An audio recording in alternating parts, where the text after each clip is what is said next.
Dan ya. kalau saya singgung dikit nih, ada berita-berita yang beredar bahwa akan ada upaya rekonsiliasi atau permintaan maaf supaya tidak tidak terjadi proses hukum. Itu bagaimana KPI melihat itu, Bang? Iya, memang itu wajib ya. Dalam undang-undang itu kan wajib ditawarkan oleh aparat hukum terkait restorasi justice itu.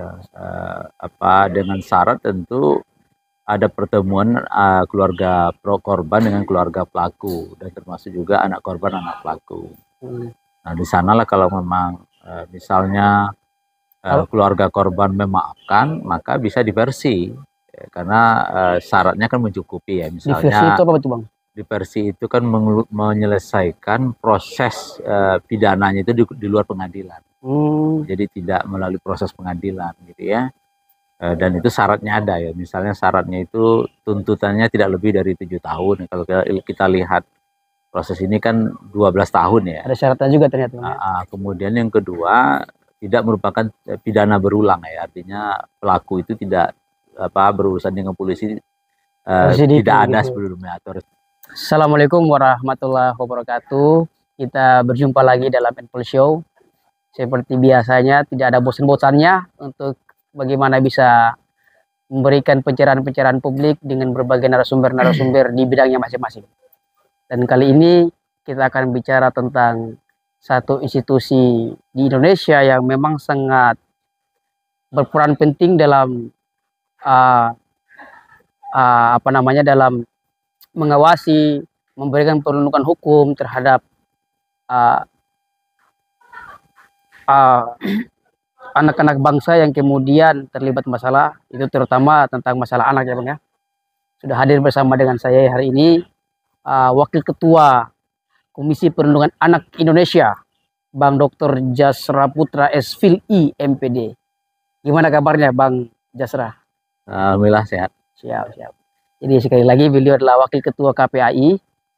Dan kali ini kita akan bicara tentang institusi KPAI itu sendiri. Sebelum saya bicara ya mungkin Abang bisa ceritakan dulu aktivitasnya karena hari ini kayaknya agak sibuk sekali kayaknya nih Bang. Ya, jadi di samping di KPAI sebagai Wakil Ketua, saya juga diamanahkan di Wakil Ketua Majelis Pemberdayaan Kesejahteraan Sosial pimpinan Pusat Muhammadiyah. Baru selesai kegiatan peneguhan komitmen dan visi terkait majelis, lembaga, dan biro. Baru selesai langsung diundang oleh Info Show. Ya, terima kasih. Siap. Coba tentang institusi KPAI ini Bang. Ini Bang sebenarnya apa sih yang melatar belakangi harus ada institusi KPAI di Indonesia? Ya, Komisi Perlindungan Indonesia itu kan dibentuk atas Undang-Undang Perlindungan Anak, Undang-Undang 35 tahun 2014, perubahan terhadap Undang-Undang 2002 ya, tentang perlindungan anak, di mana di situ disebutkan dalam rangka meningkatkan efektivitas pemenuhan perlindungan anak, maka dibentuk Komisi Perlindungan Anak. Siap. Dan pemerintah daerah dapat membentuk Komisi Perlindungan Anak daerah juga. Nah, di pasal 76 itu tugasnya ada 7 tugas KPAI. Satu terkait pengawasan pemenuhan dan perlindungan anak. Kemudian yang kedua, menerima aduan dari masyarakat terkait pelanggaran hak anak. Kemudian yang ketiga, bermitra dengan lembaga perlindungan anak yang dibentuk oleh masyarakat. Kemudian tugas lain adalah melakukan telah dan kajian gitu ya terkait perlindungan anak. Kemudian juga melaporkan ya terkait dugaan pelanggaran undang-undang ini kepada aparat berwajib gitu ya. Itu tugas kita gitu ya. Jadi dari sejarah terbentuknya itu ya dibentuk oleh undang-undang gitu ya Bang? Iya, bentuk undang-undang. Kemudian proses seleksinya per 5 tahun gitu ya. Kemudian kita ada 9 orang komisioner. Seleksi itu tahapannya sampai ke DPR melalui pansel yang dibentuk. Hasil panselnya serahkan kepada presiden menyampaikan kepada DPR untuk dilakukan pertimbangan. lalu dari DPR mengirim kembali pada Presiden untuk di-SK-kan. Baik, itulah history atau sejarah daripada KPAI ya. Kenapa dibentuk? Ya karena memang adalah sesuai perintah undang-undang. Yang kedua juga dilihat daripada urgensitas ya Bang ya, untuk membentuk KPAI. Nah sejauh ini nih Bang, kalau melihat tentang sepak terjang Komisi Perlindungan Anak Indonesia, apa yang sudah dilakukan? Ya, jadi mandatnya itu kan pengawasan ya. Tentu hal yang sudah dilakukan banyak hal ya, terutama isu-isu prioritas terkait perlindungan dan pemenuhan hak anak yang ada di 5 klaster pemenuhan di klaster sebagaimana konvensi hak anak ya. Di antaranya klaster itu ada klaster hak sipil dan kebebasan, misalnya terkait pemenuhan akta lahir anak, yang dimana target pemerintah di tahun 2024 ini kan menjadi 100%. Nah, evaluasi yang kita lakukan, pengawasan yang kita lakukan, masih banyak ya anak-anak yang belum mendapatkan haknya atas identitas gitu ya. Nah, yang kedua, klaster keluarga dan pengasuhan alternatif ya, di mana dalam situasi pandemi dan turunan pandemi ini dampaknya sangat luar biasa, terutama institusi keluarga, terjadi konflik keluarga, kemudian muncul perceraian, penelantaran anak gitu, dan bahkan hak rebut hak asuh anak gitu ya. Itu kalau masalah-masalah itu terjadi Bang, KPAI sifatnya ya, kita aktif melakukan pengawasan agar para pihak mengambil tanggung jawab ya, dalam hal ini penyelenggara pelindungan anak, pemerintah dan pemerintah daerah, dan termasuk juga keluarga, untuk mengambil tanggung jawab itu ya sesuai dengan perannya. Nah, kemudian isu lain adalah kesehatan dan kesejahteraan dasar. Nah, kesehatan dan kesejahteraan dasar ini misalnya kita melihat isu-isu anak yang mengalami atau terpapar COVID-19, kemudian anak-anak yang katakanlah dalam situasi pandemi ini terkait layanan dasar atau imunisasi dasar lengkapnya berkurang gitu, capaiannya berkurang gitu ya. Dan ini kita lakukan pengawasan, dan hasil pengawasan itu kan kita sampaikan rekomendasinya kepada penyelenggara pelindungan anak. Nah, isu lain di klaster 4 itu pendidikan, waktu luang dan budaya dan agama, yang saya kira di pembelajaran online 2 tahun lebih itu sangat luar biasa ya, terkait efektivitas pembelajaran daring gitu ya, dan dampaknya sangat luar biasa, di mana misalnya anak putus sekolah, kemudian terjadi pembelajaran yang membosankan. Itu menjadi perhatian juga dari KPAI. Jadi perhatian kita gitu ya, dan bahkan dalam survei kita, dari 25.000 anak yang kita survei di 34 provinsi tahun 2020, anak-anak kita mengalami situasi rumah yang sangat luar biasa ya, dan bahkan mengalami kekerasan gitu ya, yang dimana pelakunya adalah orang terdekat dari anak. Nah, terakhir isu perlindungan khusus anak ya, yang dimana ada 15 jenis perlindungan khusus anak itu. Ada misalnya anak berhadapan dengan hukum ya, seperti kasus anak pajak yang terbaru ya, itu kan ada Dade sama AG, itu kan usia anak ya, anak perempuan dan anak laki-laki. KPAI kayaknya sempat ini Bang ya. Kita juga melakukan pengawasan, dan kedua keluarga ini mengadukan ke kita untuk minta perlindungan gitu ya. Nah, itu juga kita atensi gitu ya, bagaimanapun juga dia adalah usia anak gitu ya. Memang kekerasan siapapun pelakunya tidak dibenarkan ya, tapi karena dia usia anak, masih punya masa depan, kemudian ada undang-undang yang menyatakan untuk perlindungan ya, maka kita harus mengingatkan walaupun pengawasan. Walaupun misalnya Bang, tekanan-tekanan publik ini kan banyak yang memojokkan. Iya, sudah biasa. Sudah biasa ya Bang. Resiko lembaga pengawas memang seperti itu ya. Ada memang itu cara kerja Bang yang seperti itu ya. Iya, SOP-nya, undang-undangnya. Ada yang tidak, itu udah biasa. Dan itu ini jadi tantangan kita, yang misalnya yang tidak pro gitu ya, kita edukasi gitu ya. Ya mungkin apakah belum membaca, atau mungkin karena video itu kalau kita tonton kan sangat luar biasa ya, tidak manusiawi ya kekerasan dilakukan gitu ya. Dan terhadap pelaku dewasa ya tentu harus diberikan hukuman maksimal ya. Kalau saya singgung dikit nih, ada berita-berita yang beredar bahwa akan ada upaya rekonsiliasi atau permintaan maaf supaya tidak terjadi proses hukum. Itu bagaimana KPAI melihat itu Bang? Iya, memang itu wajib ya. Dalam undang-undang itu kan wajib ditawarkan oleh aparat hukum terkait restorasi justice itu. Dengan syarat tentu ada pertemuan keluarga pro korban dengan keluarga pelaku dan termasuk juga anak korban anak pelaku. Nah di sanalah kalau memang misalnya keluarga korban memaafkan, maka bisa diversi karena syaratnya kan mencukupi ya. Misalnya diversi itu apa betul Bang? Diversi itu kan menyelesaikan proses pidananya itu di luar pengadilan. Jadi tidak melalui proses pengadilan gitu ya. Dan itu syaratnya ada ya. Misalnya syaratnya itu tuntutannya tidak lebih dari 7 tahun. Kalau kita lihat proses ini kan 12 tahun ya. Ada syaratnya juga ternyata.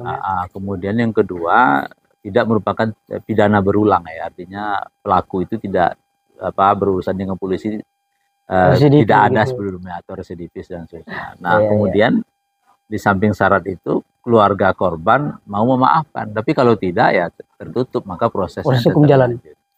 Iya, memang agak menarik sekali diskusi kita. Ini lagi Bang yang ingin saya tanyakan. Sejauh ini mungkin banyak orang yang menilai KPAI dengan cara kerjanya seperti ini, sesuai yang sudah tertera dalam undang-undang. Tapi Abang sebagai orang yang langsung sebagai pimpinan institusi KPAI, salah satu pimpinan institusi KPAI, apa yang sometimes itu menjadi hambatan-hambatan KPAI dalam melaksanakan tugas? Ya, jadi dalam pelaksanaan tugas ini secara umum kan tidak ada hambatan ya, karena tusi kita itu kan sudah jelas ya, memang yang agak sulit ketika misalnya bagaimana kita memastikan efektivitas pengawasan itu dalam hal pencegahan gitu ya. Misalnya kekerasan terhadap anak itu kan terjadi di dalam keluarga ya, isu privat gitu ya. Kita mungkin tidak tahu apa yang terjadi di rumah gitu ya. Yang bisa kita tahu jika sudah ada korbannya gitu ya. Artinya korbannya itu berteriak gitu ya, atau mungkin minta tolong atau mungkin sudah meninggal gitu ya. Nah, upaya pencegahan ini yang karena belum ada mandat siapa kementerian lembaga atau personal yang bisa menangani isu privat itu gitu ya. Kalau kita lihat di Amerika misalnya di 911 itu kalau ada panggilan itu kan petugas langsung datang mencek situasi keluarga dan bahkan mencek isi kulkas, apakah keluarga ini punya ketahanan pangan atau tidak. Nah, kalau kita kan tidak ya. Dan bahkan pada akhirnya ada korban dulu baru kita hadir di situ ya. Artinya lebih banyak model pemadam kebakaran. Berarti dari undang-undangnya masih ada ya, belum ada lembaga apa yang bisa ya katakanlah kan bicara kekerasan itu sudah pasti misalnya pernah mendengar tetangga atau bisa pihak keluarga besar gitu mengetahui gitu ya, dan kalau tidak dilaporkan kita susah mendeteksinya, identifikasi situasi itu. Tapi kalau dilaporkan mungkin bisa gitu ya. Nah ini tantangan yang saya kira tidak mudah menjadi tantangan kita. Nah kemudian yang kedua, banyak rekomendasi hasil pengawasan kadang-kadang kan tidak juga dijalankan oleh kementerian atau pemerintah daerah yang menjadi tusinya. Rekomendasi gitu ya. Dari KPI itu dari eksekusi. Eksekusinya itu ya. Karena kan kita kan rekomendasi dari pengawasan itu kan melahirkan rekomendasi. Rekomendasi itu berarti sifatnya Bang tergantung dari kementerian. Iya, gitu ya kita sampaikan ya, tapi respon itu ya terkait kementerian terkait. Gitu. Pelaksanaan rekomendasi itu ya. diserahkan langsung. Iya, kita sampaikan dalam bentuk ada rakor dan seterusnya. Berarti rekomendasi KPI itu tidak berujung pada ini harus dilaksanakan langsung begitu. Ya, kalau mandat undang-undangnya kan seperti itu ya, apalagi ini bicara hak anak ya, yang tentu tidak boleh ditunda sebetulnya gitu ya. Kalau pembangunan jembatan, pembangunan infrastruktur lainnya kan bisa ditunda, tapi terkait hak anak kan harus ditunaikan saat itu juga. Baik. Terakhir Bang, saya ingin bertanya. Cukup penting eksistensi daripada sangat penting lah, bukan cukup penting tapi sangat penting keberadaan institusi KPAI tentunya. Tapi tadi memang ada beberapa hal kalau saya lihat Bang ya, bahwa ada hal-hal sisi kewenangan misalnya yang memang harus betul-betul diperhatikan lagi. Dan jadi pertanyaan terakhir Bang, sudah ada misalnya Komnas HAM di Indonesia yang itu juga bicara tentang masalah hak asasi manusia tanpa adanya batasan usia kan. Ini apa kemudian harus ada seperti harus ada KPI lagi sementara sudah ada Komnas HAM dan lain-lain seterusnya Bang? Iya, memang kan payung undang-undangnya kan terkait HAM kan ada juga gitu ya. Nah, payung berdirinya KPI ada juga undang-undang. Jadi karena itu adalah mandat undang-undang dan kita kan sebetulnya sudah meratifikasi Konvensi Hak Anak melalui keputusan Presiden ya tahun nomor 36 tahun 90 gitu ya. Nah, di ratifikasi itu kan ada mandat di situ lembaga pengawas sebetulnya gitu ya. Lembaga pengawas khusus untuk anak gitu. Dan dan tentu bicara anak kan bicara usia 0 sampai 18 tahun ya, termasuk dalam kandungan gitu. Jadi kita fokus di usia itu sebetulnya gitu. Nah, adapun di lembaga lain ketika ada kasus kasus-kasus HAM gitu ya, dan termasuk juga anak ya, kita sebetulnya berkoordinasi juga dengan teman-teman Komnas HAM gitu. Misalnya isu terbaru itu kita menangani gangguan ginjal akut pada anak gitu ya, yang dimana akibat obat sirup gitu ya, yang meninggal korbannya lebih dari 300, kemudian meninggal lebih dari 100 orang anak. Nah, ini kan kita juga melakukan koordinasi karena Komnas HAM juga melakukan penyelidikan, kita melakukan pengawasan gitu ya. Jadi kita sebetulnya sudah ada MOU juga 4 lembaga HAM gitu, ada Komnas HAM, KPAI, kemudian ada Komisi Nasional Disabilitas, Komnas Perempuan gitu ya, terkait isu-isu anti penyiksaan gitu ya. Ya kita apalagi ini ada mandat Undang-Undang Tindak Pidana Kekerasan Seksual yang dimana 4 lembaga HAM ini juga melakukan pemantauan ke depan ya, proses-proses terkait bagaimana efektivitas dari undang-undang ini.